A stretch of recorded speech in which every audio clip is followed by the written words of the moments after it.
That is hardcore. This is hardcore shit. But for me, it gets harder and harder to resist. Hey, y'all, welcome to Hardcore Horrors with Mikey and Bridgie. Hallelujah. What's up? Hello. What's going on over there, Brigitte? Man, another day. Another day, another less dollar. That's We have a right. podcast tonight. Have an interview with who? Oh my gosh. So we're bringing Hayden Newman on. He's an independent filmmaker. I'm so excited to talk to him.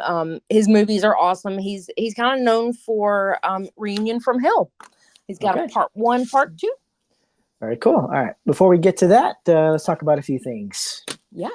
All right. So you had a clown contest that's over right now, but not revealed, right? Yes. We haven't tallied up everything, but the contest is over now. No more promoting it. Yeah. So we'll just have to wait in the wings and see how that went. But that was a lot of fun for you promoting that, and you did a lot of promotions and little videos and stuff for it. That was pretty cool.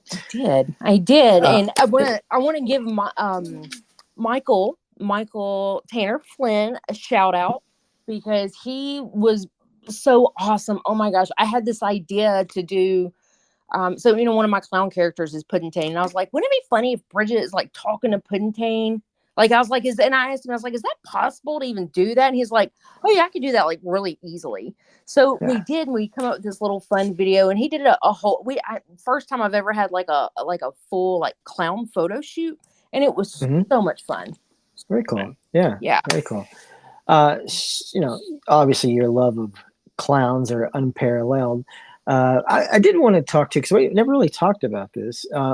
Since you love clowns so much, how do you feel about the Joker? I know you're not like a superhero.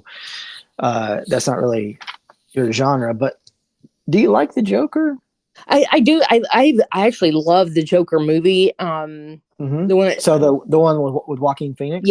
Yeah, and the Batman movie with oh my gosh, what's his name? That Heath Ledger. Yes, he played a freaking amazing Joker. He did. That's The Dark Knight. Honestly, I actually do feel is probably one of the best movies ever made. Not just because of that, but that's a big part of it. His performance is fantastic in that movie. Yep. Yeah. It's funny you asked me that because someone texted me a picture of Harley Quinn. Was like, you would look really cool with this clown character. And I was like, I think she's really cool and everything, but she's not. And she's a killer, but she's just not. I don't know. She's just not horror for me. I don't know. She's got a badass look. She's freaking hot, but it's just kind of not really my thing. Right. Yeah. But I guess I did last Friday night at the Three-Legged Circus show. I wanted to do something completely different because I knew Michael and I was going to be doing this like clown photo shoot. So I was like, I want to do a completely different look. So I did Captain Spaulding. Oh yeah. And so it's crazy because I had more than one person kind of text me different characters. You should do this clown character. You should do this clown character. That's fun. It's kind of fun. Yeah. All right, cool. So let's talk about a couple of trailers. So last podcast, we talked about The Crow, the still images that we saw. We weren't very impressed with those. After that, the trailer dropped. Some people really changed their opinion after the trailer dropped. You saw it? What did you think? Yes. All right. So here is my honest opinion on it. Yes. Okay. I think it's going to be a great movie. However, I think it should be its own movie. I don't think it should be The Crow. I think it should be called something else. I don't think that they should like tell off of, I don't think they should tell off the original Crow. It doesn't really look like the same movie, maybe a little, but I feel like it should be its own story. I mean, just from what I could tell. And his makeup, oh my gosh. Bill Skarsgård's makeup, and the photos we saw. I'm like, I keep looking at him, like he looks like a gothic Pennywise, doesn't he? Yeah. After I watched the trailer, my opinion didn't really change at all. A lot of people's changed. They're like, "Oh, I'm really excited now." I mean, if you like action like John Wick movies, then maybe this movie is for you. But I don't feel like that's what The Crow was. I mean, there was action in those movies, but they weren't like. I don't feel like just straight up quote unquote action movies. Mhm. So I'm not that impressed, to be honest. Yeah. I'm not. I I do will think watch it's it. gonna be good. Yeah, you'll watch it. But do you feel like that? Do you feel like it should be like its own movie? Well, yeah, of course. I mean, I don't think that they should have ever remade this movie. I mean, it's just one of those movies that it really is a little bit sacrilege to remake, especially considered circumstances, I think.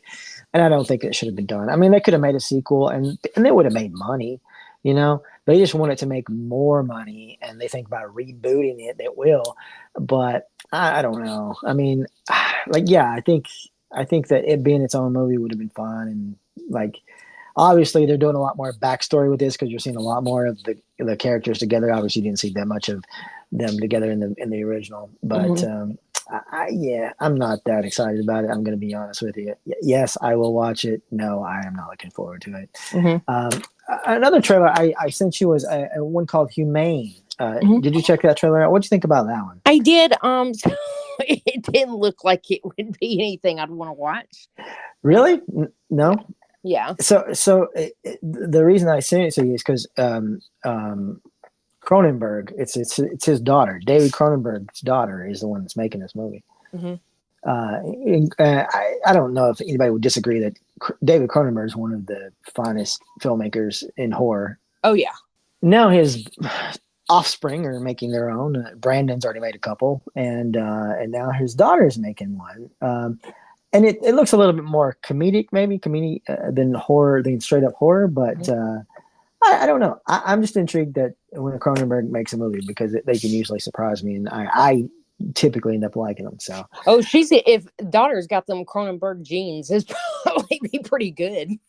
yeah. I mean, yeah. We'll see. We'll see That's what a happens. good fun fact about it, though. That might, I was like, why didn't he send me this trailer? Like, is he excited about this movie? I couldn't figure it Yeah, out. I don't know anything about it other than the trailer, but I just know that it's his daughter, and I thought, well, this may be interesting. We'll Okay. see. Yeah. Yeah, I did watch another extended trailer of Longlegs today, and I'm still excited about that one. I We'll see what am happens, too. but I'm yeah, definitely excited about that yeah. one for sure. Yeah. Um, Another thing, so you sent me this thing about doing a challenge, a 20-day movie challenge, a thing on Facebook, and of course I'm not as on there that much social media, not really posting all the time, but this was honestly very stressful. This was a very stressful situation Oh here. my God, I'm sorry. Uh, It's supposed to be no, fun. no, I know, but the thing is, look, I've been watching movies for so long, and I've watched so many of them that there was no way I could. First of all, I try to go like old school because it's like influential, like the things that influenced me as a kid, maybe, or like Yeah. when I was younger, Yeah. more so, really. But then obviously there's things that influence you later on. But I'm gonna tell you the truth is I even cheated on this list because I gave you like 23, but even more than that, really, because I gave you like Universal Monsters. I cheated on this list, which was more than 20. But I'm gonna tell you, I didn't even tip the iceberg. I just went through like the first 3 rows of my Blu-rays. I didn't go through all of those. I didn't even touch the DVDs. I didn't try to think about movies that I don't even own that have influenced me. There's just Oh too yeah. freaking So many. here's how this little I'm calling a contest, the clown contest in my brain. So this little challenge. So there was one that was kind of going around that was albums. Mhm. What album influenced you or whatever, and it's for musicians. And I was seeing all this go around because I have a lot of with Tracy been in the band and all these musicians. So Tracy was like, I was like, I wouldn't do that. I was like, maybe if it was horror movies. He was like, that's really smart. He's like, I'm gonna start one. And he did. And of course, I was the first person he tagged. And I was like, I'll actually do this. And like, it has become like a little thing. I'm watching all these people like post about the movies. I was like, oh, you started a whole thing. But I know it's really hard. I was like, there's no way I could list 20 of the top 20. There's just no way. So I was just like, yeah, just movies that I like that influenced me. Right. Well, like I said, I just went through the first like 3 rows and grabbed all those, and then after I posted it, like immediately I'm finding stuff like, oh, that should have went in there. That should have definitely went in there. That over there, because there is so many. I mean, if gun to my head, pick three. I mean, obviously, I'm going to probably say Exorcist, Shining, and I don't know, maybe Scream. I don't know, whatever. Depending on what my mood is that day, Scream or Evil Dead or something, for part 3. But Texas Chainsaw Massacre, maybe. I don't know. Halloween. But see, there's too many choices. But there's way too many choices for me. And I realize I've just watched too many damn movies. Is this the problem? Yep, I can't keep up with you. I can't keep up with you. It's the problem. There's just too many, and too many have over the years meant so much to me that I don't have a list for sure. Some people do. Like, this is my favorite movie, but I'm like, I don't know. Another thing I'll talk about is actors and actresses. Okay. Yeah, let's talk a little bit about actors and actresses. They're kind of a funny lot. Okay. What do you mean? Well, they're a certain type. I'm not putting them all in a pit or nothing, but there is a certain stereotype, I would say, to actors and actresses and stuff. That there's a little bit of they're always sort of on guard in a way, and there's always obviously some sort of competitiveness in a way, because they have to be, and there's a little bit of narcissism there, typically. Again, I'm very much generalizing. Okay. Yep. No, I'm picking up what you're putting down. I'm generalizing. I'm totally generalizing there. But there is a little bit of a sort of image thing, with actors, more so than maybe any profession on earth, really, maybe, other than like a model or something, Yeah. But image is like everything, so take that into consideration. Then sometimes egos can be very fragile in those situations for those certain type of people. Yeah. So when it comes to that, sometimes when they go and make something and it isn't good, or it isn't received well, it's sort of sometimes, I don't know, I feel like they sometimes take that as a reflection upon themselves. Do you feel that way? Yeah. They hold themselves to certain expectations, and I could see that. Yeah. Well, I'm going to give you some examples of this, of what I'm talking about. There's a lot of Hollywood actors and actresses that have got their start in horror movies. Mm-hmm. A lot of them have. Go back to Tom Hanks doing a little cameo in one. There's just so many that have, but a lot of them are ashamed of it. Mm-hmm. And some of them aren't. Some of them love it and they embrace it. Even to this day, they love it. Kevin Bacon, they love it. Some of them don't. Yeah. But just to name a few, Jennifer Aniston, Leprechaun. Oh, I didn't know that she didn't like it that she was in it. No, not a big fan of that. She's not going to be promoting that one, or hasn't been promoting that one. Is it because she didn't like how the movie turned out, or she doesn't like horror? I'm not sure, but I would assume it's the movie itself. I assume that because it's campy and silly, but it spawned a whole franchise. So yeah, not bad. They're making a new one. It's still going. Mm-hmm. Here's what she said. She says, she didn't think that her career would survive Leprechaun. So yeah. Really? That was a little extra. well, and that's the thing about some of these people, because they that's what I'm talking about when I say that their egos they get fragile, and they think that somehow the movie itself is a reflection of them, even though I do feel like the Leprechaun probably did pretty good as far as like box office wise, because obviously it spawned a franchise. Yeah. But she's not the only one. Leonardo DiCaprio, he was in Critters 3.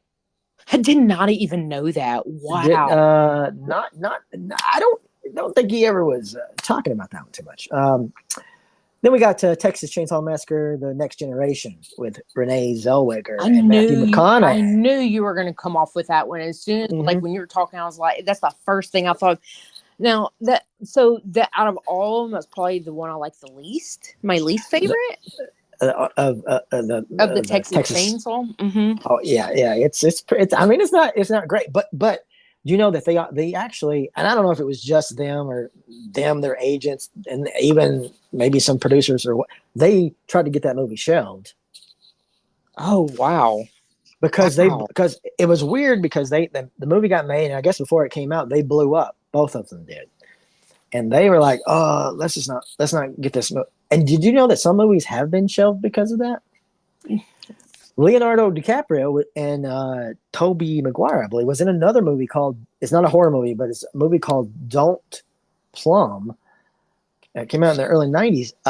Never got a U.S. theatrical release. It's called Don't Plum? Don't Plum, yeah, Don't Plum. Yeah, never got a real theatrical release. I think because the influence of the actors, they're like, no, we don't want this out. But do you really think that any of their acting was ever hurt by this? No. Mm-mm. It was. I mean, look, she went straight on to do Friends and stuff, and obviously Leonardo DiCaprio's gone on to do everything, and all of them have. These movies did not really affect their career. I think the only time that would be a situation is if you are in a blockbuster movie and you are the star, and it's riding on your quote unquote star power to perform and financially be profitable, and it doesn't. Like that might be a time when you're like, whoa. Mm-hmm. You know what I mean? Like where there might be a lot of pressure. But I don't think that making a movie, and it's a horror movie or something, and it doesn't do well, or doesn't shine well, or isn't maybe critically acclaimed, is not going to really hurt you. Mm-hmm. You know what I mean? And that gets me into indie film. Why? As you're saying this, I thought of an example, maybe. Mm-hmm. So remember, one of our extreme picks was, I believe that first one was Regurgitated Sacrifice. Yeah. Mm-hmm. Remember the Soska sisters? Is that right? The Soska sister. Yeah. So they were in that. So, and I'm sitting here looking it up while we're talking. I'm like, is this right? So they were in that movie, but it's not even like on their IMDb. It's not even. I was like, that's probably why. I'm sure. Yeah, I'm sure that they took it off. I'm not gonna lie. I mean, like, if I broke down and played a part like that, I probably wouldn't want to put it on my IMDb either. Well, okay, but let's say. But what they do, they're known for they're the horror sisters, and you don't get an extreme. You don't get more extreme than that. Right. But here's the thing, though. But it's not just your movie, right? I'm like, does this piss the directors off? I mean, yes, I guess so. Yes, it does.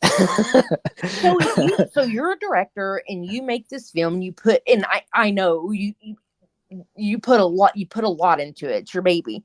Mm-hmm. And you have these actresses, and you pay them, or these Hollywood actresses, they're being paid for these movies, and if they didn't like the turnout, it's going to run my career, and they try to keep you from doing anything with it, like that would piss me off. Sure. If you don't want the part, then why the fuck did you take it? If you don't want to be I mean, that's the thing. Like when you're starting out, you want credits, you want roles, you're hungry for anything. You want to get involved and stuff. And then when things don't go, when the movie that you make isn't like grandiose, or maybe goes as far as you think it's going to go, maybe it's not the next Texas Chainsaw Massacre, because 99.9999% of indie films aren't going to be that successful. Mm-hmm. Then you're like, oh well, I'm going to move on. So I've seen this throughout my whole career, quote unquote, in indie film. Where people they'll do something, and then they either won't talk about it, or they will shit on it. I've seen actresses shit on their movies, which I'm like, ooh, that's rough. Yeah. And stuff like that. And it's just like, well, what? I understand you're young, you want to just do things, but at the same time, it's like, I guess hindsight's 2020, but at the same time, you made this, but at the time you made it, you wanted to make it, Mm-hmm. So maybe you're not at that level anymore, but there's no reason to either A, shit on it, or I'm not saying like you have to promote it or anything, but maybe not acknowledge it, or, say, something negative about it or try to get your name taken off of it. I have a lot of horror stories I could tell you, Bridget, that you'd be like, really? Oh wow. And these are from bet. my own movies. God, that's crazy. I believe it though. I believe it. And I'll just tell you one. I had a girl make a movie, even posed. We did like pictures, like after the movie was made, did pictures and stuff, signed the release form, everything, blah blah blah. Years later, I don't know how many years later. It wasn't that many years, but it's probably like 3 or 4 years later. Sends me a message. I'm just letting you know that I'm kind of going a different way with my image, and I want these images taken down immediately. Yeah, well, I'm sorry, it doesn't work that way. Well, then it led to her saying that she was going to take legal action against me and blah blah blah, and all that stuff. I mean, it really went to a lot of depth of deplorability. So that is the craziest thing to me. Wow. This probably happens a lot then, you think? Oh my God, it happens all the time. And it really does. And I did a movie with another actress, and I came across an interview where the interviewer was trying to interview her about the movie, and she pretty much just blew it off. Yes, it happens a lot. And, the thing is like, I don't know, maybe researcher, if you want to be an actor, actress, and you want a certain way, you want a certain image or whatever, maybe research what you're doing, maybe put some thought behind it. If you just want credits and stuff, and that's fine too, you go get a credit and whatever. But, if you're going to make a movie, just own it. I mean, you don't have to live with it. Obviously you put it behind you and it's in your past, but there's no need to be like, oh no, I wasn't a part of that movie, or oh, that movie is whatever. Because you can say the movie's shit, but you're part of it. So, at the end of the day, I don't. For me, I'm not an actor. I'm not an. But if I had a certain idea, like this is what I want from my career, and I had an idea, and I thought this movie was going to be a certain way, and I got on set and it wasn't, I'd be like, okay, I'm out. I mean, unless it was a paid thing, you'd sign contracts and whatever, but you know what I mean? But like these movies. Just like any career, Mike, I swear it's almost like just any career. People need to really think about that. So I'm in the apartment industry, and when I got my start over 20 years ago, I had to work, I had no experience, and I remember I kept looking for a leasing consultant position and no one would hire me because I didn't have an experience. So I had to take a property that was ghetto and but that's what I wanted to do. I mean, you have to start somewhere, and I don't think it's good that actresses do that. I mean, if they do want to have a certain image, they need to think about that before they just take a role to get a credit, Right. And again, people can change. Obviously, hindsight is 2020, but there's really nothing you can do to change the past. And that movie that you made 10 years ago, it's not going to hurt your career going forward. Just like Leprechaun's not going to hurt Jennifer Aniston. It never did. It never will. That little movie's not going to hurt you. It's not going to get you less jobs. You know what I mean? Especially the lower budget is, then less people are going to see it anyway. Dude, I think that makes Jennifer Aniston look a little bit cooler, actually, that she's been in a horror film. Yeah. But like again, if you have these sort of particular things, maybe do some research and say, hey, I'm thinking about being in your movie. What's the budget? If you're making a movie, for a couple $1,000s, like I've made many times, and you expect it to be the next Texas Chainsaw. I mean, I think that's reaching, Yeah. I mean, you got to know what you're dealing with here. I mean, if you make a movie for $10,000, I mean, could it blow up? It could. Paranormal Activity did, right? Yeah. But what are the chances? Yep. So if you want to do it for the experience and for the fun and just for the learning of it, that's fine and that's great. And there's definitely projects out there to get your foot in the door and get started. And obviously it's going to help you in your own way, even though you may not see it, even if it's a crappy film, you're still going to learn things on the set. You know what I mean? Oh God. Do's and don'ts at the very least. So, I do find that a little unnerving sometimes when people do that. Yeah, I guess so. I didn't realize that it happens as much as it does, but yeah. I think it happens a whole lot, you know, especially in the indie scene when, again, things don't go as they sometimes think that they or hope that they will. Mhm. But it does happen in the big leagues as well. So there you go. Yeah. All right. So enough about that stuff. Let's go to what we've been watching. What have you been watching? Okay, so I have a really short list. Okay. I've watched Reunion from Hell Part 1 and Part 2, which Yes. we're gonna talk to Hayden, so I won't talk a lot about that since we're Hayden on. Those are on my list as well. Yes. Okay, so I did watch a little movie. I believe it's a Netflix original called Alone. Have you ever heard of it? Yeah, I've seen that one. Have you seen it? Yeah, it's the one where the girl's driving, right? And the guy he takes her and like abducts her, right? Yeah, it's kind of strange. The ending kind of threw me off a little bit, but it was okay. It was all right. Yeah, I remember liking it. Okay. Yeah, it was all right. Let's see what else. I did a rewatch of Slither. Yeah. You know, I've been in like the body horror, right? And yeah. I was like, man, I love this. And I'm going to tell you a little fun fact about this movie. Okay. A little bit of horror trivia.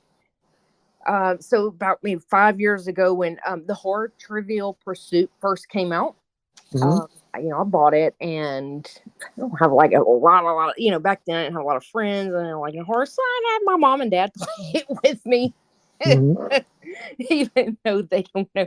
But I remember specifically my mom reading off a card, and it had something to do with Slither, and it was about the movie Slither, and you know, Trivial Pursuit's hard anyways. But the question was what independent director did the voice of, it's like a voice of a doctor or something in Slither? And I was like, I don't know. And I remember my mom saying, I'm really surprised that you don't know this, because it's Rob Zombie. Oh. And so I was like, Rob Zombie's not in this movie after I watch it. So I sit there and watch for the credits to come up, and sure enough, there he was. Nice. Rob. So if you go and watch it, I mean, it's just like who would have? Why? Maybe he's friends with the director. Probably. I don't know. Yeah, probably. Just a really fun thing. I was just a fun fact. Yeah. Rob Zombie did a voice in Slither for, I'm not sure whatever reason. Trivial Pursuit's freaking hard. Just saying. So what else? Oh, so I did watch. I haven't seen this since it originally came out in the 80s. The Blob. The remake of The Blob. So I remember watching the original one, but I couldn't remember a whole lot about it. It's just pretty good. I mean, it's pretty good for a remake. It is good. It doesn't get talked about enough, I don't think. Yeah, it definitely underrated. I was like, this shit's pretty good. And like it's funny is I watched Blob and Slither, and I was like, hey, why not? I love the body horror right now. Just all the special effects, and I love it. So yeah, that was a really good one. I was pretty impressed. I was very impressed actually for that one. Last one I have is our extreme movie. Extreme pick of the week. Amateur porn star killer. Oh, amateur porn star killer. Oh my god. Oh my god. Yeah, okay. Man, it was all I could do to sit through that one. You loved it. Admit it. God, he was dying inside. You know, I mean, I should have just said, hey, Bridget, you want to watch some porn with me? We could have just did that, I guess. You know, here's the funny thing about these movies. I actually watched one of these when they came out back in the day. This one came out in 2006. I don't know if it was the first one or maybe one of those. I can't remember. I don't remember like hating it too much, but I remember like there being a lot of press from for these movies. Shane Ryan, the director, I remember him getting a lot of press for these movies back in, you know, on the sort of horror circuit, you know, on websites and stuff. And I'm watching them now and I'm thinking, why? Well, that's what I'm trying to figure out. Dang. Why? I'm like, like, and it's, what I thought about was in the movie that you and Michael both, I'm like, I got to watch this movie with you guys, is a Siberian film. So here, what I've heard about this over and over and over again, yes, it's all about, the shock factor, but it's filmed really well. It is. I really don't think Amateur Porn Star Killer was filmed very well. It was filmed so shitty. At times I couldn't even tell what was happening. Right. And I think that was I don't think that was on purpose, but it was on purpose. But here's the thing about, especially the first one, they're trying to make you think it's a snuff movie, but then they tell you that somebody's playing the characters. Yeah. So I thought that same damn thing. I was like, okay. I thought the same thing. It's so funny. Yeah. But so I watched all three of them. I know. I text you. I saw. So I keep up with what you're watching on on Slasher app, and I saw that you're watching the other two, and I was like, oh my god, was I supposed to go and watch the other two? So I sent you the text, and I was like, am I supposed to watch the other two? And you're like, no. I watched it for us. I'm like, oh, thank God. I watched the other two thinking maybe there was some improvement. There wasn't. It was the same thing. It's just the director getting his pee-pee sucked for the most part, and and having sex with these girls. That's it. I mean, there's really nothing to it. That's what I took from it too. I was like, this is an opportunity for him to say, hell, I made a film, but yet he's. Yeah, like I said, there was a lot of talk there for a while, but I always haven't heard anything in a long time, and probably for good reason, I think. But yeah, I don't know why. Maybe people thought, oh, this is just so different. I mean, maybe, but it isn't good. So from like the horror part of it was really what the last like 5 minutes. Well, I mean, the horror of like what happened or of what happens, maybe like a PSA. Yeah, right? And then like him, ask her how old are you, and shit, a lot about her age, like, oh, 13, and right. But yeah, I'm just like, yeah, this is not good at all. I can see it being like if that was really a true story, and I think they said that it was like based off of true events. Well, they try to make it seem real, but no. They did, but it's way obvious. I did like that they did that, because that's the only thing that would make it creepy. I thought it was pretty cool that they not cool, but I thought it was kind of genius, like the little story. Oh, he hasn't been caught, and he took all these and these like low budget movies at Blockbuster or whatever, and took it out and put his movie in. That wasn't bad. And they continue that same stuff through the rest of them as well. But yeah, I mean, at the end of the day, it really is just a movie about a guy coaxing a girl that doesn't want to be coaxed, isn't it? Yeah. And then killing her. And there's so many, but there's so many of those movies that are so much better than that. That are so much better.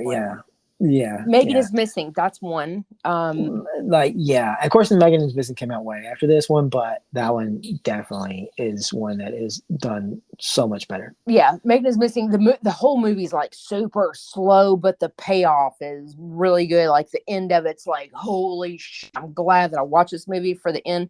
So, Amateur Porn Star Killer, I didn't get that at all. Like at the end, I was like, oh, the payoff! I got the what the fuck moment. It was like, oh man, I want just one thing, just to see that. I mean, just to get this. Yeah, the ending is him just punching the girl and killing her. Right. Basically. Not a definite must watch there for sure. Yeah.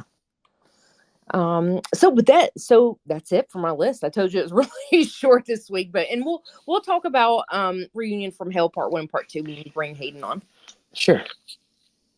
Yeah. So what about you? What have you been watching? I mean, I've sort of been keeping up with it, but you have so many that you watch, I might not catch all of them. Well, I'm going to talk about some of them. Okay. So one was a little movie from 1982 called Extro. Okay. And it was about an alien creature that impregnates a woman and gives birth to a man who was abducted by aliens. It's kind of body horror. I never really heard of this movie, but it's actually a franchise. There's actually 2 and a part 3, maybe even more. I don't know, but I'd never even heard of this before. Oh, what did you think? Did you like it? I mean, it was okay. Yeah, I mean, it's an '80s typical sort of movie, I think. But I mean, it wasn't bad. I mean, it wasn't It wasn't fantastic or nothing. But yeah, it was okay. If you like the sort of sci-fi horror kind of stuff. Up next was a movie called Vile, which came out in 2011. You seen this one? I know I have, but I'm making sure that I'm not getting it mixed up with another one. Is it where the guy goes to the? I'm trying to remember it. I think I've seen it one time. Does that have something to do with like putting bugs or worms or something in your mouth? Or No, this is where 4 friends are kidnapped by a madman locked in a house with 6 other people, and each of them has to endure life-threatening torture to feel a device attached to their heads, or they will be trapped inside forever. oh shit! I don't think I have seen this one. Okay, It's a Saw ripoff. It's well, a that's what I Saw. was thinking when you were saying. Yeah, yeah. I mean, if you like the sort of torture porn stuff, I mean, it might be up your alley, worth a watch. But otherwise, it might be a skip, because I mean, that's really all it is. I mean, these people just they really have to basically destroy themselves to save themselves. I mean, it's really the truth. Because yeah. So if you like that stuff, speaking of, I rewatched The Blob. So the lead, I kept saying, I've seen her in something. I've seen her in something before. What is it? What is Saw. Saw. Oh my God, it's Amanda from Saw. I'm like, and she was so young in The Blob, so young. Yeah, she was. Yeah. Up next was a little movie from 1977 called The Haunting of Julia. This is Mia Farrow. Just a little bit after that Rosemary's Baby stuff. Still got that same look, really. It's a kind of more of a sad ghost story, I guess you would say, because she's, her child died, and so she's kind of seeing ghosts and stuff. Not really like a jump horror kind of thing, but more of a sort of thought piece, I guess you would say. Yeah. Okay. Yeah, not too bad. 1993's Freaked. Have you seen this movie? I'm not sure. I don't think so, but tell me what it's about. So it's a vain actor, his best friend, and an activist end up as a mutant freak on a farm run by a weirdo scientist. Oh, so it's got a lot. Brooke Shields in here. Really? Yeah. Okay. Mr. T plays the bearded woman. Oh, what? Mr. T plays a bearded woman? Yeah. That's great. We got the guy from Bill and Ted is in here, not Keanu, the other guy. Oh, okay. He was in the vampire movie, The Lost Boys. Yeah. So there's a lot of people in here that you would know. Randy Quaid's in here. I mean, there's a lot of people, but it's a pretty fun little movie. I mean, it's PG-13, so it's more of a kid-friendly movie, I would say, because but they're turned all into these freaks, and it's very kind of grotesque with the way that they look now, Mm-hmm. Okay. Yeah, okay. But it's pretty fun, and it's just called Freaked. That's it. Freaked, yeah, just called Freaked, right? Okay, right. So maybe I should look that one up then. Yeah, 1993. Up next is another film from 1993, Gorotica. Gorotica. I feel like I just watched this not too long ago. Did you? I think so. But it's not. There's nothing erotic about it. Am I right? Well, I don't know about that. Maybe not, or maybe the title's just. Tell me what it's about. So this one is about Neil and Max are bank robbers. Max swallows an expensive jewel and gets shot and dies. Neil takes off with Max and meets Carrie the necrophiliac. Oh, wait, maybe I haven't seen this. Okay. I really like this movie. This is an SOV movie, shot on video movie that came out in 1993, filmed in Memphis, Tennessee. Oh, wow. Okay. Yeah. Cool. I really enjoyed it. I thought it was really good. The lead actress is really good. Pretty fun. And so I'm looking through the credits, and guess who's got a credit there in this movie? None other than Donald Farmer. Oh, wow. Got an assistant credit here. And so I was looking, and so the lead actress, her name is Getty Chasen. She was in a couple of his movies. I'd seen the movies, but it had been so long ago I can't place her. But she did really well in this movie. So after watching this movie, I was like, okay, what else has she done? So she did another movie called Horror Girl, and so I watched that one. That one came out in 1995. This one is a weird one. It's a really short movie. It's about 50 minutes. A murderous drummer at a Battle of the Bands contest. So they're like, they're kind of weird. It's kind of like a hardcore punk thrash band kind of a deal, and it's weird because their guitar player, I think, he gets electrocuted, and then they bring him back to life, but there's all this other stuff to it. There's a lot to it. It was decent. I liked Gorotica a lot better, but it was decent little film. A little weird movie for sure. A little weird. Sometimes I kind of like those though. Yeah. Sometimes. Up next was 1987's Blood Harvest. Have you seen this movie? So when you posted that, I haven't. Oh wait. Yes, I have. No, wait. No, I haven't. Wait. I'm sorry. Damn, I want to get them all. They all run together sometimes. Sorry. Yeah.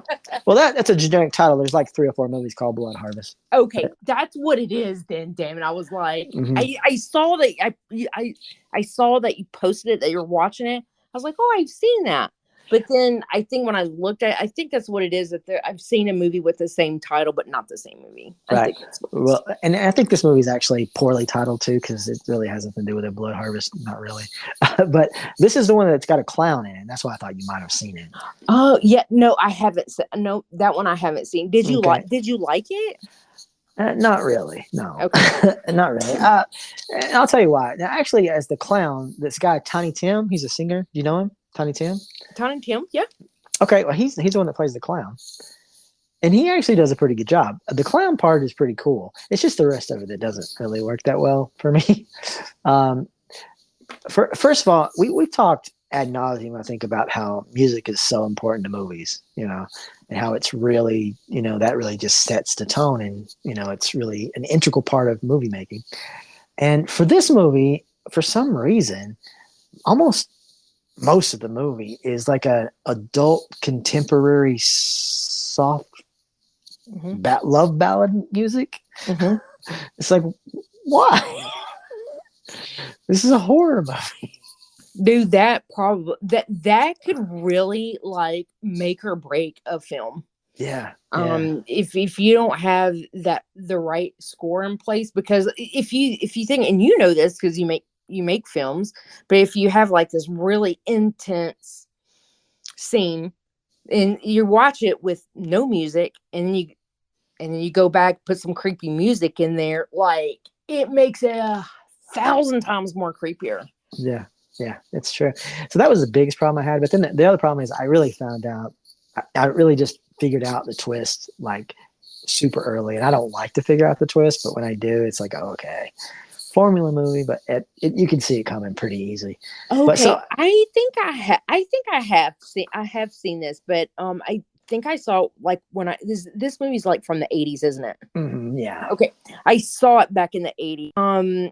When you said Tiny Tim, I was like, wait a minute, I think you just kind of jogged something in my memory there. And he's got his little clown buddies he runs with, and they're getting framed for murder or something. Is that right? No. Okay, I could be wrong. No, this is just the clown. He's the clown. He's kind of the weirdo, but he's the brother to this guy who's in love with this girl who she just comes back from college, and her parents are gone, disappeared. She don't know where they are, but she's engaged, and then her fiance eventually comes, and all hell breaks loose, I guess. But okay. No other clowns except for Tiny Tim. Oh, okay. So then I haven't seen it then. Okay. Yeah. I mean, since you love clowns, maybe worth a watch for that. But again, it's not a great movie. Okay. Yeah. No, that's same. Yeah. I'm very critical on my clown movies. Right. Well, I mean, worth it for Tiny Tim then, for sure. Okay. Up next is There's Something in the Barn. That one dropped on Netflix recently. Came out last year. It's the one about with the elf in the barn. Yeah, I'm trying to hold off on that one. Like I've almost watched that so many times because it did drop on Netflix, but I'm like, should I hold off till the holidays? I'll probably end up slipping in there. Yeah, yeah. Um, It was pretty fun. I mean, it is a holiday movie for sure. Some good comedy stuff. Yeah, I mean, I'm not gonna say it's completely original, but yeah, I mean, I enjoyed it. okay. Yeah, worth a watch. So I watched Gen V, that show on Amazon Prime, which is like the companion piece to The Boys. Have you ever seen any of The Boys? You know what I'm talking about? I don't think so. Look, I'm not like a big, huge superhero kind of a guy. I mean, I've definitely got the superhero fatigue after all those movies that came out, but I like the old school stuff. But anyway, I do love The Boys, and I only mention it because it's definitely horror adjacent because of all of the blood that's in it. There's so much blood and guts. I mean, it is chock full of it. This is an very mature adult horror stuff, but the Boys, they've had 3 seasons and they're about to have another one. But I'd watched the first one and I really liked it, but I just got busy with other stuff and just never watched the other 2 and just didn't get around to it. And then that Gen V came out and I watched that and I really liked it, so I was like, okay, I'm gonna go back and watch the rest of The Boys. I've been watching all those seasons. I really do. It's a really good show. I don't know if you'd like it or not, but I mean, you would probably for sure appreciate the gore. Okay. All right, cool. Yeah, I love some good gory movies. Yeah. There's a lot of it for sure. Cool. Up next was a movie last night I watched was called Axe Grinder 666. So I saw like the cover of this and I thought this looks pretty cool, and I was like, oh, so it's about a bunch of goth girls on the beach. I'm like, okay, I'm in, we'll do it. And I started watching it and then I realized this is actually a franchise. This is part 6 of a franchise. Holy shit, really? Yeah. So it's super, super duper low budget. It's on Tubi, like super low budget kind of stuff. If you're in the mood for like a really low budget slasher, it may be worth a watch. It isn't nothing new or completely original or anything, but it's all right. It's okay. I mean, I don't know if I'll go back and watch all of the other 5 or not, but I was just surprised because I was like, oh, I just thought it was like a 666 was the title, I didn't know it was actually literally part 6. So there's franchises out there we don't even know of. Yeah, I believe it. I believe it. It's God, I know we talk about all the time. It's like impossible to know and just to watch everything, and that's why I love that we've been doing our podcast for 3 years. There's a lot of movies that I would never have watched if I wouldn't have got them from your list, and I hear that all the time. People will be like, oh my gosh, I love listening to your podcast, because when I'm like, I don't know what to watch, I'll listen to it, and I think that's really great. Yeah, very cool. All right, so the last thing I watched today, I went to the theater and watched Immaculate. Oh my God, really? Mm-hmm. So how was that? I was just in a mood to watch a horror movie in the theater, and I wanted to watch Here Comes the Devil. Actually, that's what I wanted to watch. Mm-hmm. But living where I live, it wasn't playing anywhere near me. Yeah, at all. But did you hear about this thing about the Here Comes the? Or I'm sorry, did you hear about this thing with the Late Night with the Devil? The thing that's going on with that? No. So apparently there are some scenes that are AI in that movie. Okay. And people are like kind of up in arms about it. AI already incorporated into cinema. Oh, I did not know that. Wow. Yeah. Oh. Yeah. Wow. That didn't take very long, did it? It did not take long at all. Apparently, it's really very small. But apparently it's in that movie. So some people are like, yeah, I don't like that. I don't know what it looks like, so I don't know what the deal is. But kind of weird. Yeah. It's coming. It's coming. Brace yourself. Wow. It is. Ever like played around and given an AI like here's a character, here's the setting, and this is what it needs to be about, and actually in like 10 seconds, not even that damn long, you've got like a whole fucking story. It's so creepy. For sure. Yeah, definitely. And well, I've seen a lot of the AI art. I mean, it's not there yet as far as realism. I mean, there are some that gets pretty close, but most times you can usually look at it and go, okay, that's AI. Mm-hmm. So, but hey, I guess it's getting better and better all the time. So we'll see where it goes. So yeah, let me talk about this movie, Immaculate. So this is a new movie that just came out with Sydney Sweeney as the lead. It's about a nun who gets pregnant, and we don't know exactly why she's pregnant because she never been with a man. Sound familiar? Ever heard this story before? Oh yeah. Yeah. So nun exploitation. I don't know if you'd say that about this movie, but it's about nuns and religion and all that stuff and everything. It was okay. I don't think it was great. I didn't hate it or nothing, but it definitely didn't do anything new or reinvent any wheels here. Very Rosemary Baby themed in a lot of ways.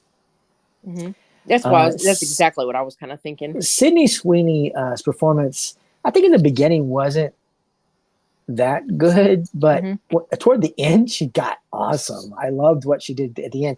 Oh, and there is one kill weapon that is reminiscent of God's Hostage and Seller's Secret, and I was like, yes. Oh wow. Okay. I was like, yes. Thank awesome. you. Yeah. But at the end, she really gives it her all. I mean, she's going for it. I was impressed by her performance at the end. I thought, wow, yeah, she's really doing it. But I mean, yeah, it's not nothing like, oh my God, I've never seen anything like this movie before. Because I mean, you have for sure. Unless you've never watched a movie before, and then it might be the best thing you've ever seen. But if you have watched movies before, you probably will go, okay. But again, I didn't hate it. I wasn't like, oh my God. But is it necessary to go watch this one in the theater? Nah. Nah. I just had the itch of like, I want to go watch something. Yeah, I get that way too sometimes. Like, yeah, hadn't seen something this year, even though nothing. Again, I was going to watch the other one, but yeah. So again, yeah, maybe worth a watch, but. You probably will be like, okay, I've seen this all before. Yeah. That's all I got. All right. You ready to talk to Hayden? Yeah, let's bring Hayden on. All right. What's up, everybody? Tonight we've got someone really special. I have been looking forward to this all week long. We have Hayden Newman. Hayden Newman is an independent filmmaker. What's up, Hayden? Hey there. Hi, how are y'all? Good. How about yourself? I'm doing pretty good. I really have been looking forward to this all week. I had my little reunion from hell like binge this week. I cannot wait to talk about it. But so I do want to back up a little bit. So I know you're really big into film, and you've acted in some plays and even directed plays. Yes. But I wanted to kind of take it back a little bit. How did you get involved in filmmaking? Well, for years I was live theater. That's where I started out, was live theater. I was 15 years old. That's what I was, just the God-given talent that was given to me. And I had been doing that for over 20 years. And I had been thinking of a script for a long time because with me at the time, I had really gotten tired of the found footage films and the ghost films, because that's all that was coming out there for a long time. Yep. And I'm more of a fan of the slasher whodunit franchise. So I went to, and it's so crazy because I hardly ever go to panels. I was at a convention, Days of the Dead in Atlanta, and Michael Biehn, who was in the Terminator and Aliens and Tombstone and The Abyss, his resume goes on and on and on. And his wife, Jennifer, were doing a panel on indie filmmaking. And he said something in the panel of, nothing's stopping you from doing it, but you, if you really want to do this.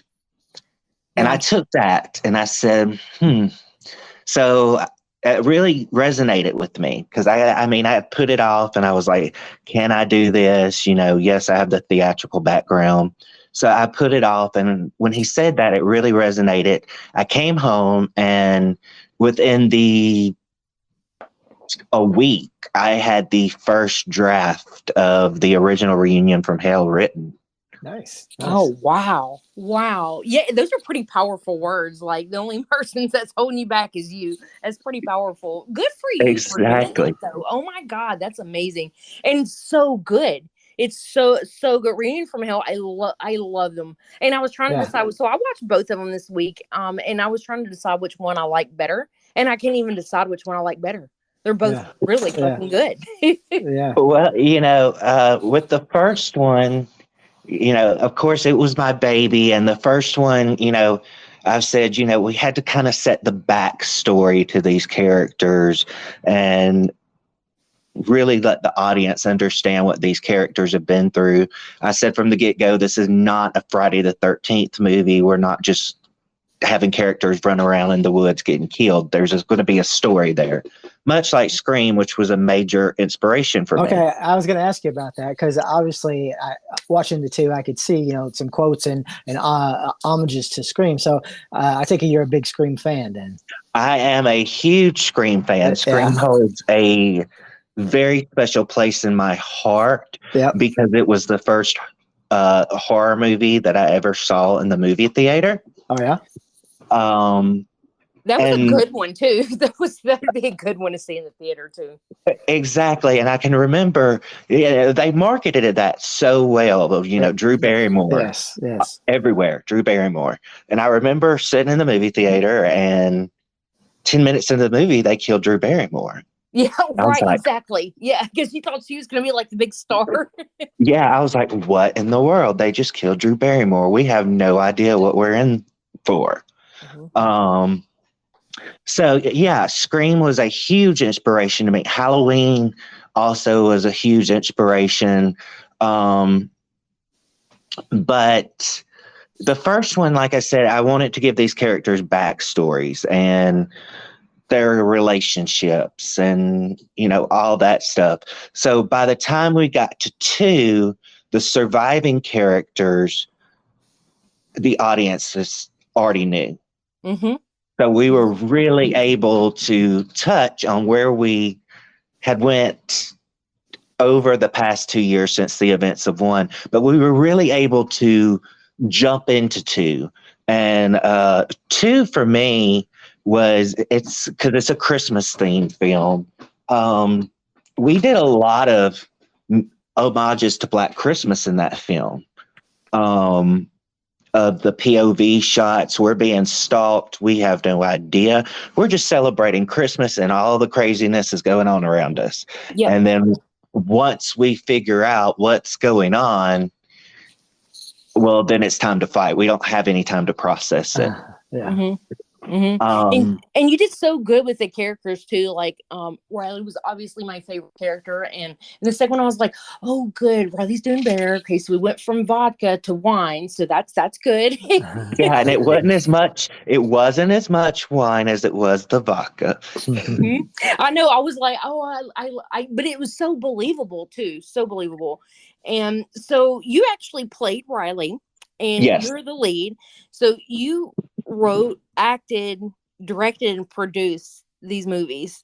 Yes. That's crazy. You were so busy there for a while. Yes, I was. I had an amazing team that came in on 1. I have to mention them, Sam Hodge and his wife, Jonna. They came in, and Sam was the DP. And when I was in front of the camera, Sam's a very good director too. So he gets a co-director, credit. When I was in front of the camera, me and him could just read off each other. That's how well we worked together. Mm-hmm. And he would be directing. We would be co-directing when I was in front of the camera. So he took a lot of pressure off of me in that aspect. Yeah. And now you shot these in Alabama, but you also shot some in Tennessee. Is that correct? Okay. No, the first one we actually shot in Louisville, Kentucky. Okay. Yeah, and then we did a pickup shot in Charlotte, North Carolina, a really quick pickup shot. And then some of the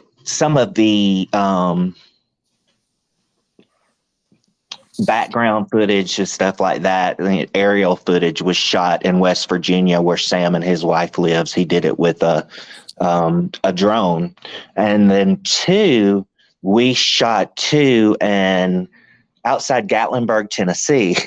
All right. And funny story, when we rented that cabin, we had no idea. Well, I mean, we knew we were going to be in the mountains, but we had no idea that cabin was actually on top of the mountain. Yeah, Gatlinburg, I believe it. Oh yeah. They failed to tell us that. So we actually got snowed in a couple of times while filming. Oh. We like to call to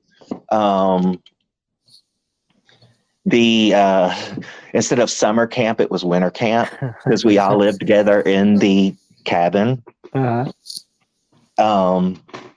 So, when you were talking about Riley, one of the big things for me is usually when you meet a lead character, the protagonist in a horror film, when you first meet them, they may have had something bad happen to them, Mm-hmm. but not too severe. So that, by the end of the movie, they're messed up. Mm-hmm.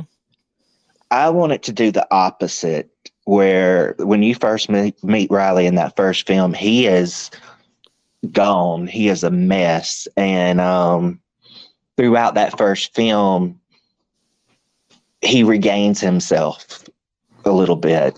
Mm-hmm. Yeah, you can And- tell, and you delivered that so well. I mean, so well.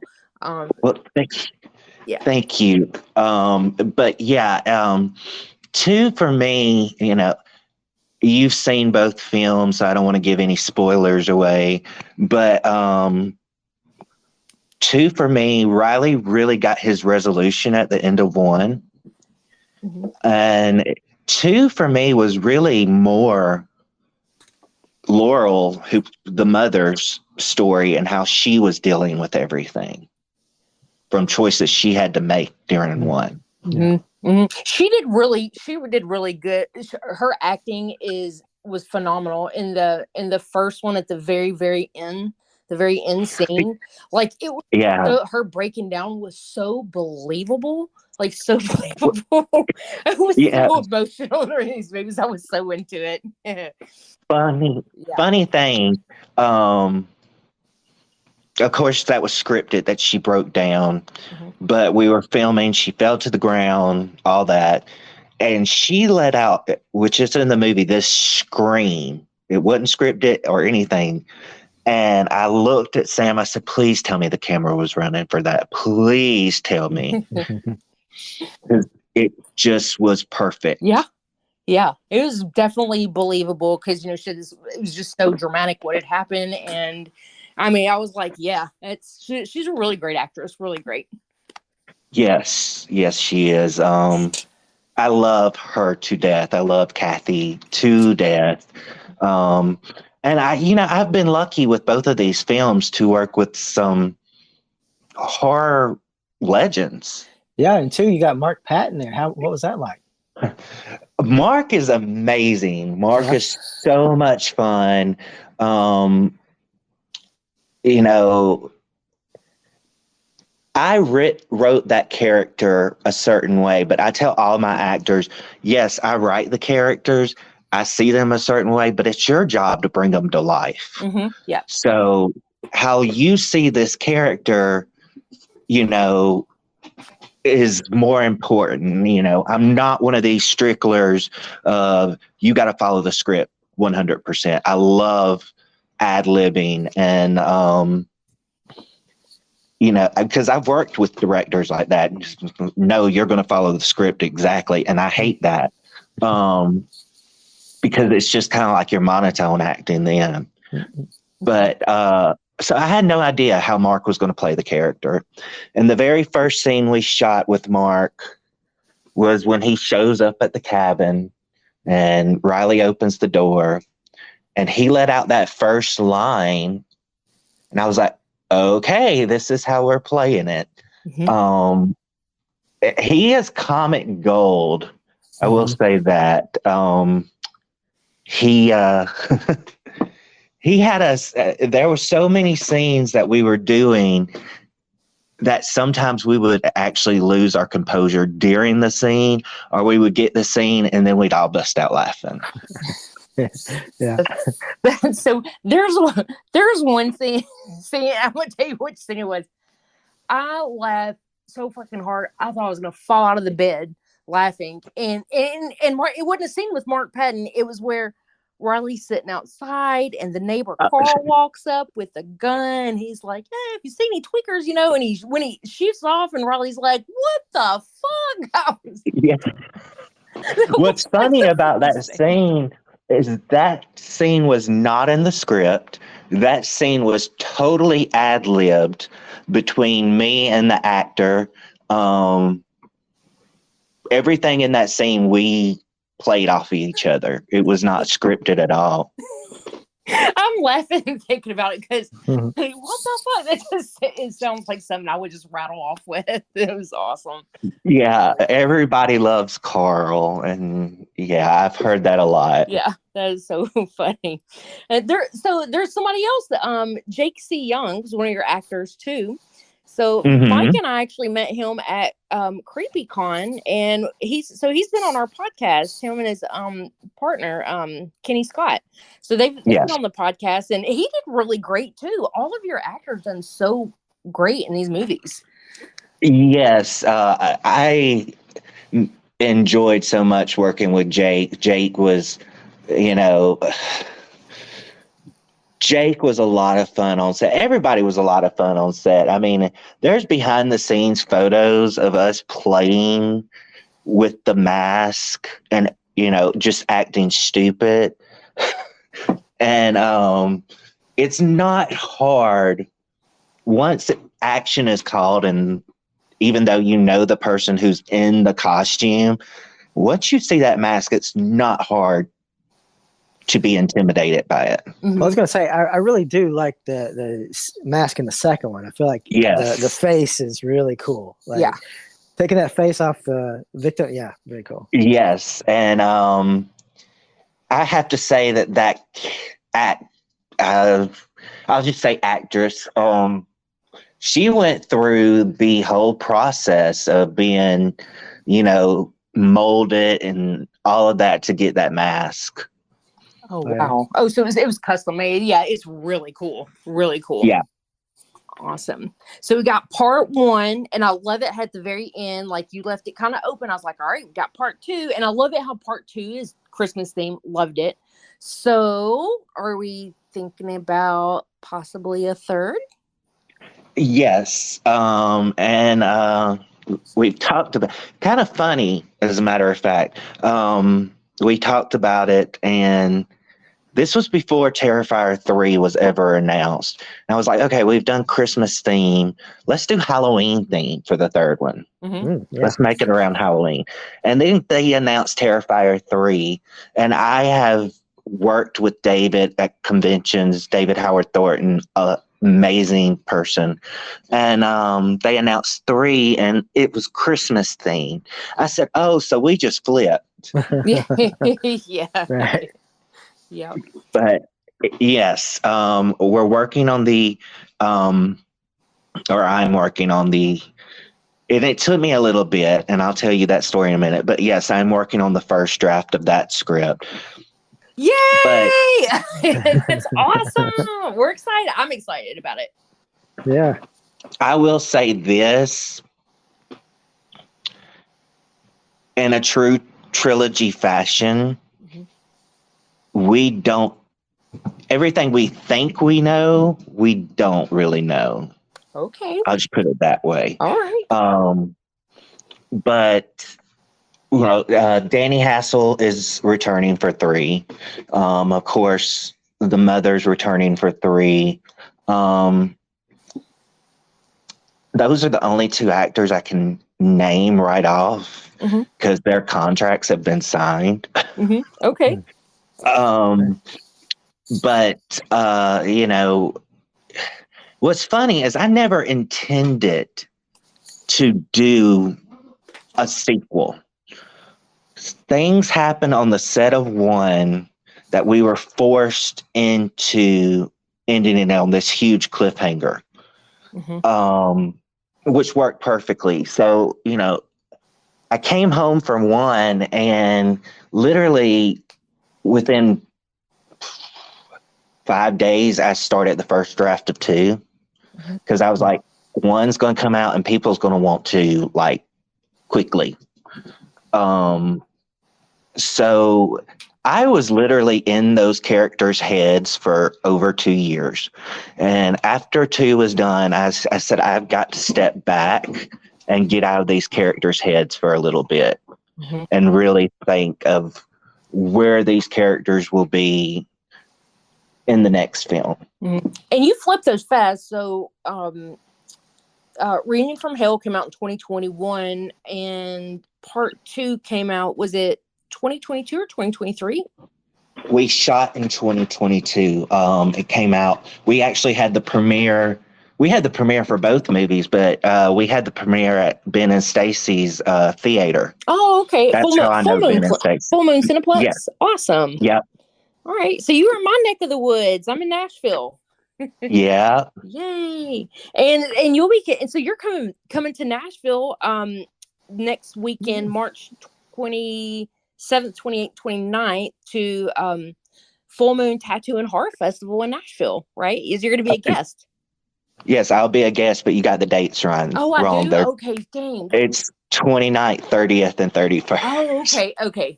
Thank you for clearing that up for me. I have the 20. I was in this contest to be in Circus of the Dead too, and they're announcing the winner on the 27th. So I have all the winners on the 27th. And I got that in my brain. So I talked to Stacy earlier today. I fly into Nashville on Thursday, so I'll come in on the 28th. Okay. Oh, awesome. Yeah. Awesome. So we'll have a booth there too. We're at Three-Legged Circus Oddities. We sell a lot of horror merch, and so yeah, I'm gonna come hunt you down. So you met. So I don't remember talking to you at the Georgia Poppin' Horror Con, but you talked to my partner Tracy, and I was like, where was I at when you guys were talking? Like, where was I? But so we couldn't really walk around together because one of us would always have to stay at the booth. So he's like, oh yeah, he's like, I don't know why I didn't think. He's like, you need to have Hayden on the podcast. So yeah, I'm so glad that you guys got to talk and chatting, and worked out really well. So that's why I was like, I'm going to hunt him down at Full Moon. I did. I met Tracy last year at Full Moon. Oh, at Full Moon, not at Georgia Poppin' Horror Con. You weren't at Georgia Poppin' Horror Con. I did see him at Georgia Poppin' Con, and I was like, he looks really familiar. You know, and doing all these cons, you see so many people. Oh my God, I know. And I was like, he looks really familiar. So I went up to his booth and we started talking, and we were like, oh yeah, we were at Full Moon. Okay. Okay. But I don't know where you were when me and him were talking. Dude, it's when I work these conventions, I'm in like work zone. It's so, especially Full Moon, it's so crazy busy. In Georgia, we did really, really well there too. So my brain's in like work mode. If you see at Georgia, I was the crazy clown walking around with the little newborn baby doll with the clown face. I think I remember seeing you. Probably. Yeah. But yeah, I mean, I'm excited. I'm always excited to do these shows. And, you know, I did not realize it, you know, because I have the theater background. I did not realize it until after we did the first reunion. The actress that played my mom, she came up to me and she said, you know, I just want you to know you have created a character that everybody's going to associate you with from now on. And I didn't understand that at first. And then the first con I did, and people started coming up, and it was like they were talking to me as I was Riley. That's who they saw. Mhm. And then it clicked. I was like, oh, that's what she meant. Oh, I can see that. Yeah. Yeah. But it's I have to talk about the LGBTQ theme in the movies. Yeah. That was very important to me. Actually, one of the reviews we got on one was Hollywood should take notes from this film how to accurately portray that community. And it was important to me, but I didn't want that to be the focus. It was like, okay, that's who these characters are. And they are thrown into this horrible situation like anybody can be. And, I also did it because I'm sure, there's a huge LGBTQ following in horror. Oh, sure. Yeah, absolutely. And there's very few horror films that has LGBTQ characters. And if they do have them, they're usually the comical best friend, or they get killed off really quick. Oh, that's a good point. Good point. So, I have had people come up to me and thank me for that. And that to me just means the world, knowing that I've touched just one person with the film. Yeah. That's good enough for me.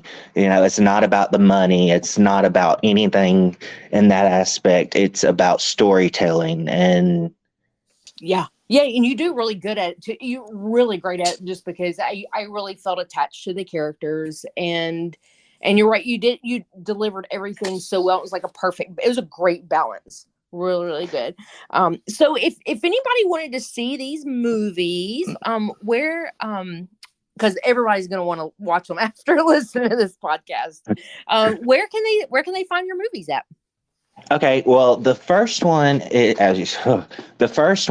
currently it's available to rent or buy on Amazon Prime, but it is streaming on Tubi, we love Apple TV. Voodoo/Fandango, which they've changed it now as Fandango. They keep changing it, but and then we're all over all these other streaming platforms that I had no idea even existed. Oh, wow. So if you go and you type in Reunion from Hell and where can I watch it, a whole list will come up. Yeah. 2, we just released literally back in January. So it went live. That's one thing about these streaming channels. We have no idea. They don't give us a date of when it's going to go live. They just throw it on there and we find out. Oh, wow. We have to check. Yeah, the same thing happened to me. I actually didn't even know my film was on there until months after it was already on there. Yeah. So, oh, wow. Yeah. So actually the first night, I guess, that Reunion from Hell 2 dropped on Amazon Prime, which you can rent it or buy it there. People were texting me and it was like, it's live. And I'm like, what?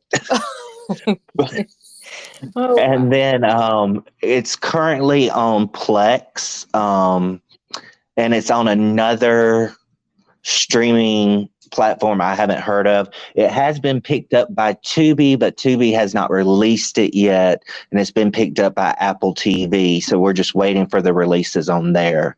But there are ways to watch it. Again, if you go and you type in Reunion from Hell 2, you'll see where you can go and watch it at. Yeah. It's pretty. Both of them are pretty easy to find. These are really, really great films to check out too. And do you do physical copies as well? Yes. The physical copies for 2, sadly, have not got here yet. We're waiting for them because that all goes on the company that presses them. The physical copies for 1, I have actual physical copies. you can actually go on Amazon.com and buy a physical copy. So there are ways to get the physical copies. And one of the things I'll be doing, if they're not here by the time I fly out Friday, I will be doing is taking pre-orders for 2 at the convention. Cool. Okay, cool. I hope they come in. I hope they do for you. Me too. Yeah. Me too. Because we always sell out of it never fails. Every convention I do, when I have the hard copies with me, they sell out before anything else. So I love that because Mike and I are both movie collectors. Like, we collect physical copies of movies, and I love it that I guess at conventions you would sell them, but we're both, we talk about it all the time on the podcast. How we're scared that everything's just going to go completely to streaming. You're not going to be able to buy physical copies anymore. So I love it that you're able to still like sell them and sell out of them. Yeah, and I think again, people do watch streaming. I've got a lot of stuff on streaming, but I still buy physical copies of stuff because I grew up in the day of Friday nights going to Blockbuster and renting movies, which, I hate it for the kids today because they automatically have access to streaming. Right. And I'm sure y'all remember going to Blockbuster or any other video store and picking up that cover box and the movie not being behind it because it's checked out. Oh my gosh, it's like nostalgia. That's like nostalgia for me. And like we talk about it all the time. Like, it's like the best childhood memories ever. Even when I was like a little bitty kid, we'd go and my mom would go grocery shopping at Kroger, and and I would go straight, like even like 5 or 6 years old, I'd go straight for the horror section every time. Yeah. Well, the horror funny thing with horror and me in general is when I was 3 years old. At that time, I had never watched a horror movie, and I was a 3-year-old kid. And you know how kids get on certain movies, and it's got to be that movie over and over and over again. Mm-hmm. So for me, it was The Wizard of Oz and Beetlejuice. Oh yeah. Well, my babysitter went and rented Halloween 4. And I believe they told me it was one of the movies that I preferred to watch. And it started coming on. I was like, this ain't what I like to watch. And they talked me into watching it. And from then on, I was hooked. And my mother was so mad at my babysitter because he was like, so funny. I love it that I love it that you love The Wizard of Oz, because didn't you act in The Wizard of Oz in like the play? I did. That was actually my first lead. So that was very special for me. And I did it, oddly enough, I was the same age that Judy Garland was when they made the film, when I did the play. Oh, that's fun. So it was like it was just supposed to happen. Yeah. Yeah, that's pretty fun. I was like, oh, you're the Scarecrow, right? Scarecrow? Yeah. Yeah.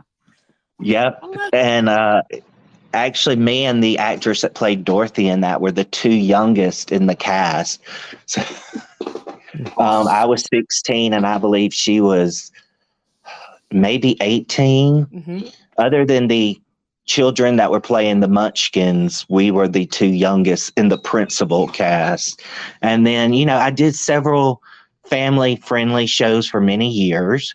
And then my jump into adult shows, and I mean, I jumped big time, was the Rocky Horror Picture Show. Mm-hmm.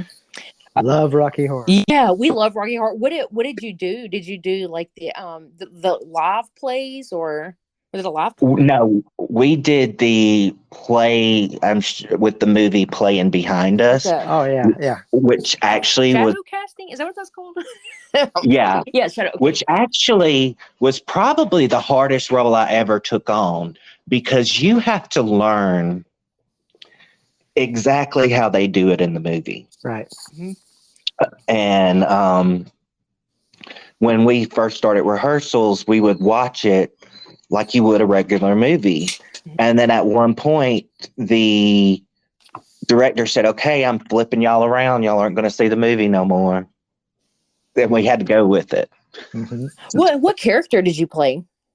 I play Frankenfurter. Oh, what a good one. Oh my gosh, that is awesome. You know, the first time, the only time I've ever watched like a live or like with the shadow casting was at Full Moon Cineplex.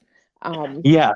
They did it there one year for New Year's Eve, and they played it at midnight, and I'd never seen it like that before, so that was kind of a fun experience. Well, did you get to do all the Little talking back to the movies yeah. and throwing stuff and Yeah. all that? Yeah. That was such a fun experience. Like, I'd heard about it for years, and I was like, New Year's Eve, and they announced it. This was probably back in like 2017, 2018. But yeah, they did it Full Moon Cineplex. That was a lot of fun. A lot. Oh yeah, they're a blast. They are a blast to go to. Now, I cannot say that being on stage and getting stuff thrown at you is a blast, especially by the third or fourth night of the show, which we sold out every show, but Panera Bread had donated a bunch of bread for the bags, and by the third or fourth night, that bread had become rock hard. Oh my gosh, that's what I was thinking. I was like, after like 2 or 3 days, it probably would be. I'd be like throwing a stone. Yeah, so the scene where, the dinner scene where they start throwing the bread at us, we actually ended up breaking character and started throwing stuff back into the audience. But it was a lot of fun. Yeah, that sounds like a lot of fun. Man, I really appreciate you coming on here and talking to us, because I'm telling you, I've been looking forward to this all week, and we love what you do. Thank you. And I know you will be. Are y'all both going to be at Full Moon? No, I don't have a booth there or anything. I more than likely won't be there now. Oh, okay. Yeah. Well, hopefully one day we'll get to meet Mike. For sure. I got a question for you before you go. Being a big Scream fan, as you are, as so am I. Scream 7. Nev Campbell back, Kevin Williamson directing. What do you think? Thoughts? I'm very excited about it. I actually saw Nev back in November of last year, and I asked her, and of course this was before the whole Melissa Briere, all that stuff. Right. I asked her, was she coming back for 7? And she just said, I can't discuss it, and gave me a wink. And then Kevin Williams, Scream is his baby. Right. I don't think there's anybody more perfect to direct it. So I'm very excited about that. And, I have a lot of respect for Kevin Williamson. I don't know if y'all know it or not. He's in the LGBTQ community. Yes. He's gay. Yeah, of course. So there's nothing that Kevin Williamson has ever wrote that I didn't like. I was a Dawson's Creek fan. Sure. That was my 90210. But yes, I'm very excited with Nev returning. I'm really hoping that Hayden Panettiere returns again. Because I just love that character, and to see her back in 6 was awesome. But they haven't announced any other cast yet, so I'm sure Courtney will be back. Sure. I think Patrick Dempsey, because his character is who's married to Sydney. Right. I think he'll return, but I'm just interested to see where the story's going to go. As a matter of fact, I rewatched Scream 6 last night. And, the way that movie ended, I said, well, it kind of ended perfectly to close out the Carpenter sisters story of them walking into the... Yeah, it works. Yeah. Now, I was fine, as much as I love Scream, I did say I was fine if they didn't do a 7. I felt like they kind of ended Sydney's story perfectly in 5 and their story perfectly in 6. So I was fine if they didn't do a 7, but I wasn't going to be against them doing a 7, of course. Right. Mm-hmm.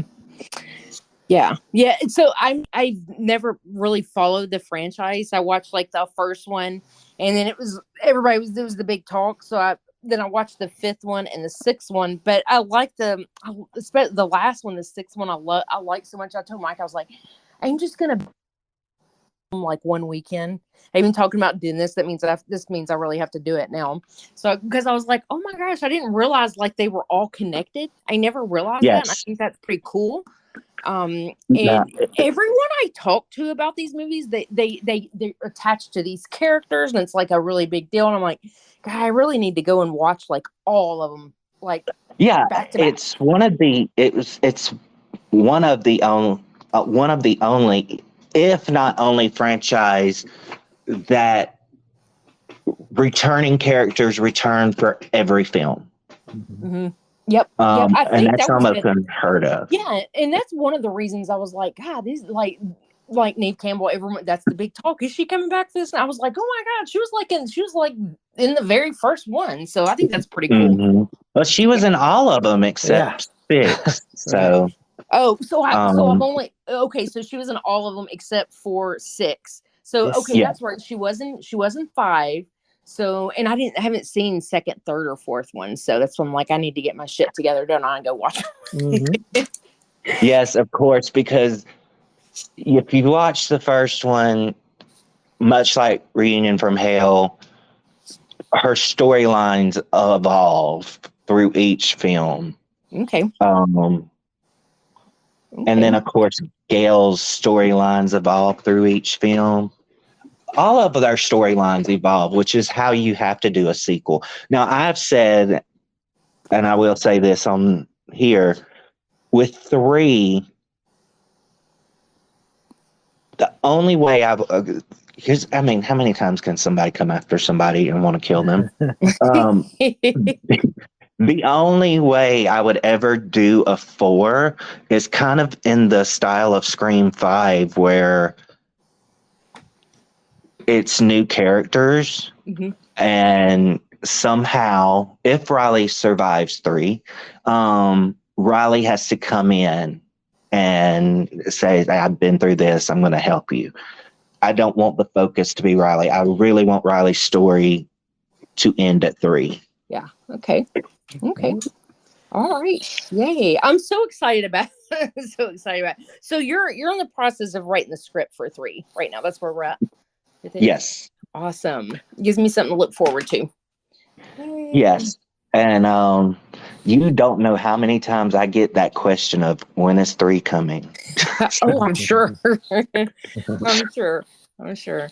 So, awesome. So we know where to find your movies. So, and you're on social media. Can you tell everybody where they can find you on social media?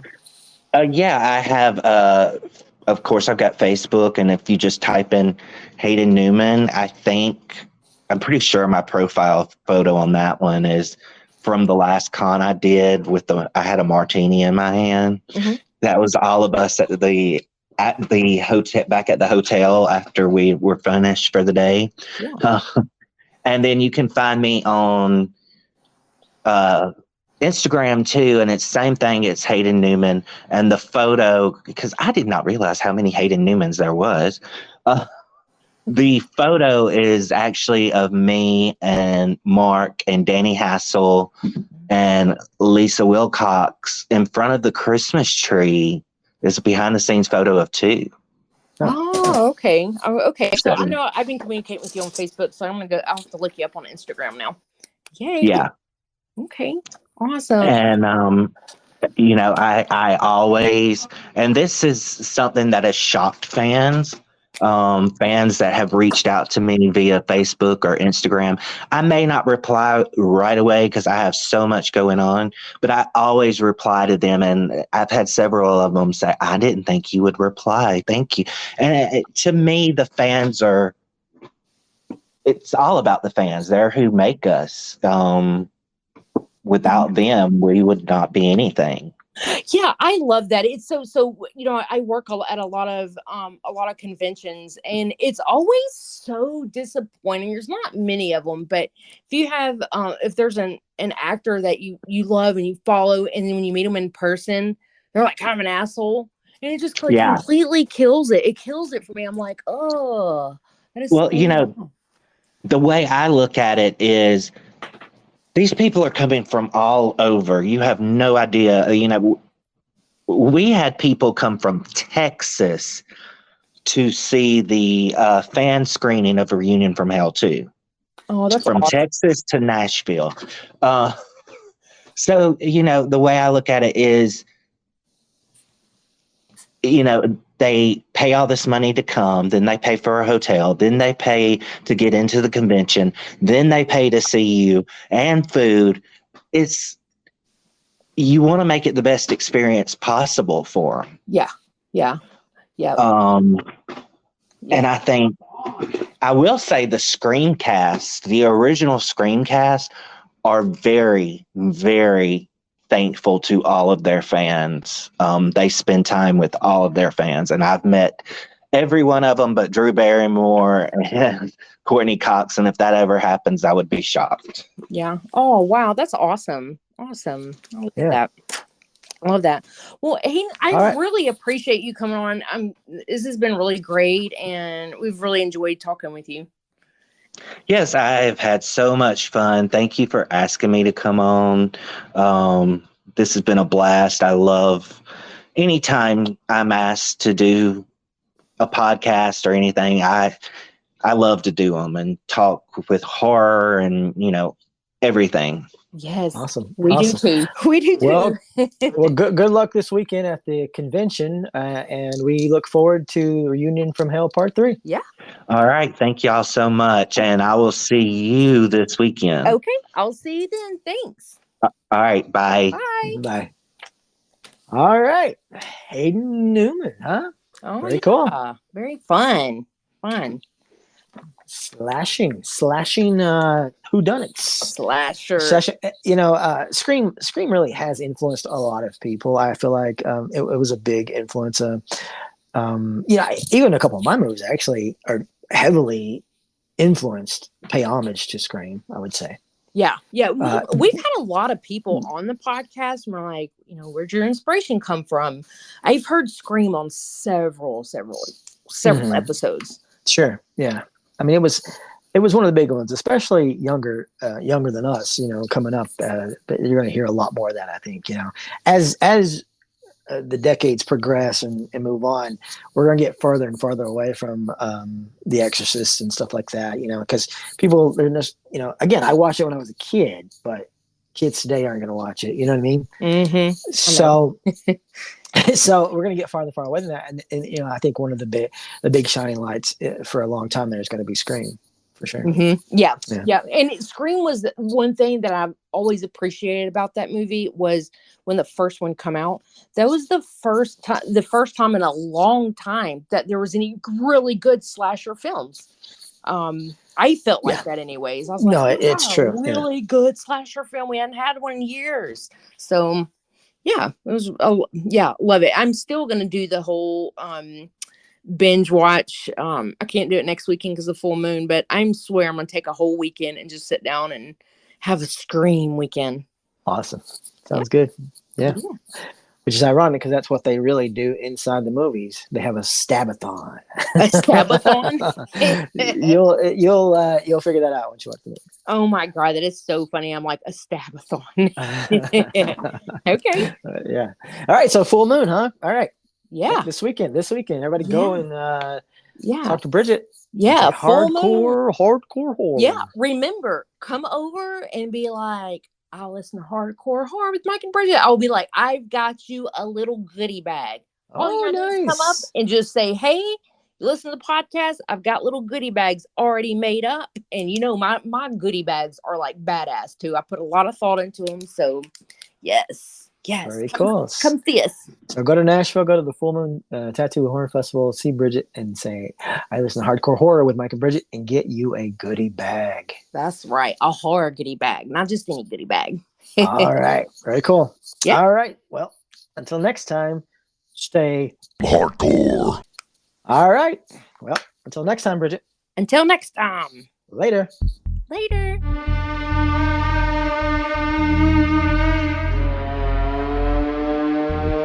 Wow.